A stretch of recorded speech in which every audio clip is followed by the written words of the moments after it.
presentation. It's called an affordable approach for implementing hybrid classes with portable equipment in Ecuadorian academic institutions. It's going to be presented by Isabela Marco.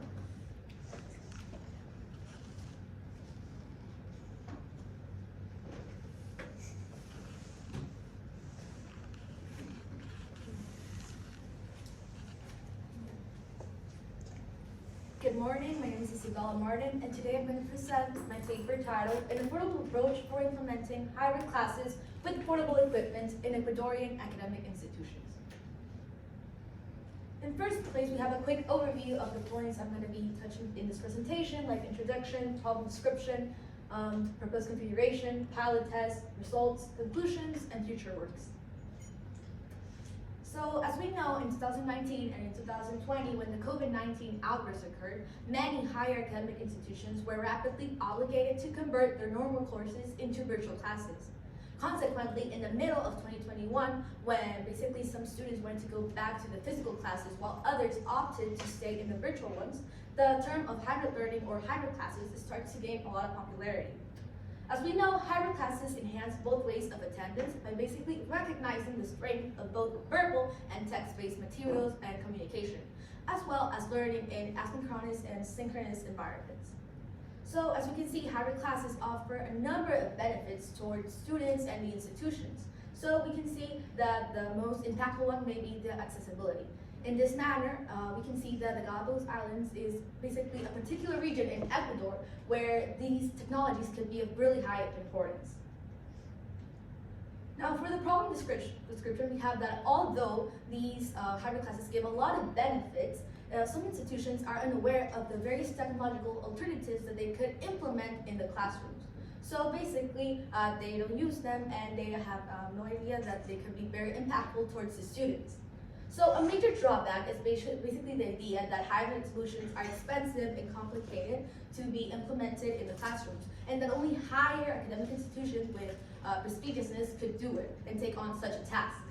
Now, the purpose of this paper is basically to share this information to the education community.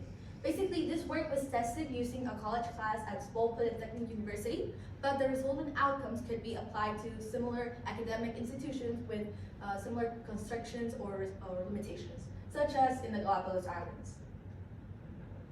So here we have the proposed configuration. In first place, we have a portable computer. The minimum requirements are an Intel Core i5 processor, 8 GB RAM, 15.6-inch Full HD display, solid-state drive, 3 USB ports, HDMI port, Bluetooth.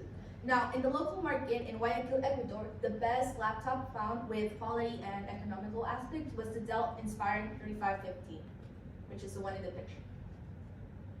Now, for a video camera to be able to see the professor as well as what's being written on the whiteboard, it's important to have a minimum resolution of 720p or 30 frames per second, as well as the camera, it has to be compatible with USB ports. Now, in the local market, the best camera I found was the Logitech C270, and it actually comes with a universal clip, which is very important because we're going to attach it to a tripod for the sake of the hybrid class setup. And the tripod is going to have to be purchased separately. Now, we are also going to use a Bluetooth speaker and wireless microphone for the flow of the class. So for a speaker, the minimum requirement is 6 watts and it has to be Bluetooth. For the microphone, the best option is a lavalier wireless microphone, so the class could be dynamic and the professor could move around and interact with both virtual and physical class students. Now for software tools, the ones we used were Zoom and Open Broadcaster Software, or OBS. Now, as we know, during the pandemic, Zoom was one of the most resourceful tools, and because of its qualities such as accessibility with its free-to-use plan with 40-minute sessions, and also flexibility, security with the passwords to enter the meetings, as well as simplicity. Now, it's optional and not obligated to use the Open Broadcast software, but it really elevates the quality of the hybrid class. Like this, we used it to share screen in Zoom and toggle between 2 different scenarios. The first scenario is basically a small screen with the PowerPoint slides and a big square with what has to be the class or physical class. And the other scenario is just the opposite of that. And basically it's useful so this class could have a correct flow and the teacher could go up to the computer and change it while it's adequate. Now, for the proposed configuration, we have a summary of what I said before. In the left, we have a diagram explaining how these items will basically connect, and on the right, we have what is a table summing up all the items mentioned before and its cost in U.S. currency. Now, it's important to note that the most expensive item on the list is the computer, but taking into consideration that the professor already uses a regular computer in their normal classes, and we can take this out of the equation, and the total without a computer would be US $159. Considering the local constraints and restrictions, this is actually a very economic, affordable option. So now for the pilot test and results. Basically, this test was developed at Seoul University, as I said before, using one professor and 24 students in a class. This was done in the middle of 2021, and in Ecuador, we still had some restraints with COVID and things like that. So it actually was a perfect setting to test something of these technologies. For data collection, we used a protocol test and a survey. Basically, a protocol test is a quick checklist of the functionality of each of the items during the hybrid class that is done by the professor as well as the researcher, in this case, my role there.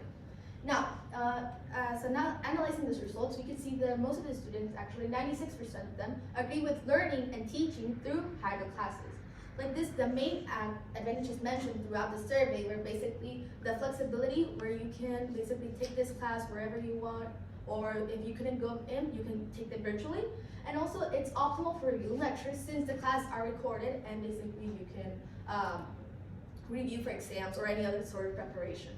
Now, some disadvantages mentioned was basically the student connection with the professor, because as we know, basically the students can have the right connection if we're in physical class, and it may be difficult while we are in virtual. So we have to take the virtual factor into consideration. As well as another disadvantage mentioned was that sometimes the light contrast can make the whiteboard hard to be seen by the virtual classes. So we have to have some solutions for that. Now for conclusions and future work. A suitable alternative was proposed for hybrid learning or hybrid classes, taking into consideration the economic and efficiency aspects.